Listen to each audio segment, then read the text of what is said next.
Hai Mom, Assalamualaikum. Selamat datang kembali di channel YouTubeku.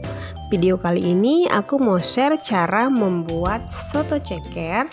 Yang pasti ini enak banget dan cara buatnya juga gampang banget. Kalau kalian pengen tahu gimana cara buatnya dan apa aja bahan-bahannya, simak videonya sampai selesai ya.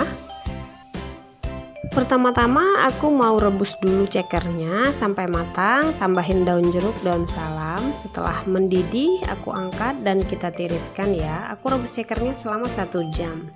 Kemudian aku haluskan bumbu. Di sini pakai bawang merah, bawang putih, kemiri, jahe, kunyit dan sedikit merica.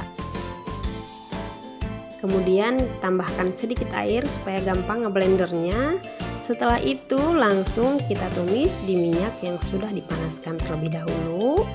Lalu diaduk-aduk sampai tumisannya matang ya.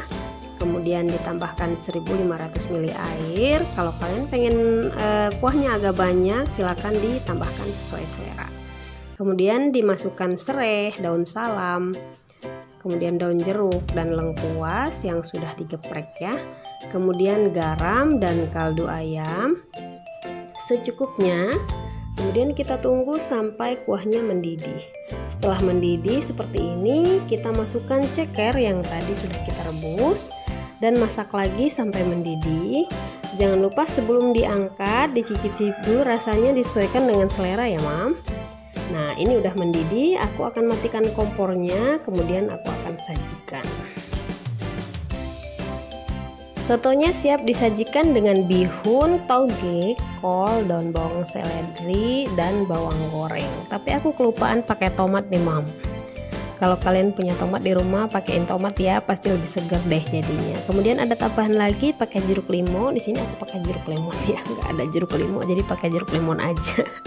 Yang penting ada asam-asamnya gitu ya.